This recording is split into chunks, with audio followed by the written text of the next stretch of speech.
Eto, laglagan time, yung komentaryo ni Senator Amy sa posibleng gustong pagtakbo ni Speaker Romualdez ni Tamba bilang presidente. Alam mo, Tamba, Speaker Martin, dapat sagutin mo yung pinsan mo. Nilalaglag ka eh. Kaya na naman siya, tahimik na naman siya. Oh. Hindi niya sinasagot si Amy. Oh. Alam mo, yung style ni Tamba na yan, na hindi niya kinikibo, tahimik lang. Kung hindi involved ang presidente o ang Senate president, hindi pa siya magsasalita. Nagsalita lang yan dahil nagsalita na ang presidente at saka Senate president. Ine-echapuera. Tingnan nyo, ine-echapuera nga niya si Amy. Oh. Ang dami ng binakbak ni Amy sa kanya, hindi siya nagsasalita.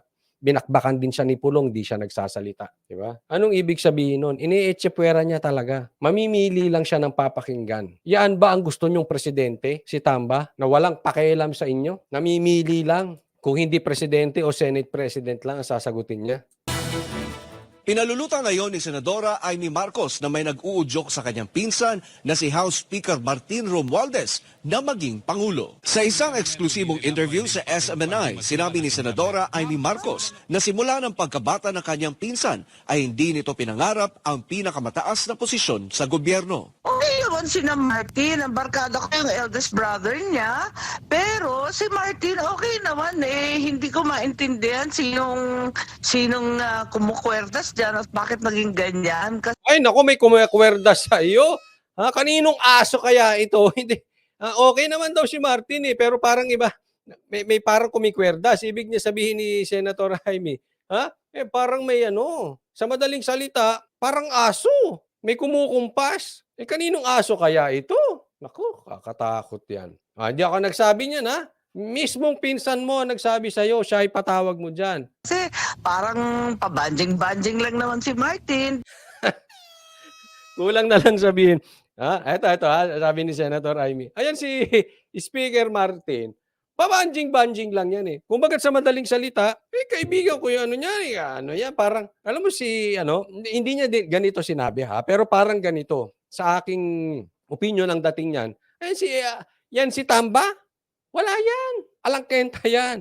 Okay lang yan, pero ganyan lang yan. Pabanjing-banjing. Sa madaling salita, baka puro concert ang pinapanood nito tsaka racing. Parang gano'n pabanjing-banjing. Hindi seryoso. Kumbaga sa isang binata, happy-go-lucky lang yan. Wala yan. Ngayon biglang biglang may pinaglalaban na para sa bayan. Hindi ako nagsabi niyan Pinsan mo mismo nagsabi. Ka-unity mo mismo nagsabi. Tamba, pabanjing-banjing ka lang. Pero alam naman natin na iba pala na naging ganito. Siguro may tumutulok, may umuudyok. Biglang May bumubulong. Tamba, magiging powerful ka. Eto gawin mo. Tamba. Baka ganun ba, Senator Amy? Nagtatanong lang ako para may umuudyok Bulong ba ng yan? Bulong ba ni Taning yan? ganito na nagugulat naman ako. Ginawa ang paglalahad matapos iniugnay ng Senadora si Romualdez sa kontrobersyal na panunuhol sa mga botante para itulak ang charter change. Sinabi ng nakatatandang kapatid ni Pangulong Ferdinand Marcos Jr. na bagamat walang pahayag si Romualdez na nag-uugnay sa kanya sa bayaran o People's Initiative, ay lumulutang naman ang mga pangalan at numero ng mga staff ng House Speaker sa nagtutulak ng tsa-tsa. Yung staff mo, Tamba, nagtutulak. Naku, pusher pala. Pusher. Nagtutulak ng signature ang mga staff ni Tamba. Galing kay Amy yan. Pusher of signature. Kasi yung mga huling mga text at yung mga huling utos sa iba't ibang distrito nanggaling na rekta sa opisina ni Speaker Martin. Nagtataka ako, may mga utos na kailangan isubmit na kahapon kasi deadline nga nila kahapon, yung January 12. Matatandaan na una ng ibinunyag ng senador na nakatanggap siya ng detalyadong timeline tungkol sa di umano'y plano para isulong ang charter change. Disyembre ng taong 2023, una nang sinabi ng House Speaker mula sa Visayas na itutulak nito sa 2024 ang charter change pero tututukan lamang ng Kamara ang pagrebisa sa mga economic provisions. Iyan na naman tayo sa economic provision. Hindi ako naniniwala dyan. Economic provision. Patapusin muna natin yung 2025 election. Pwede. Baka pumayag pa tayo eh.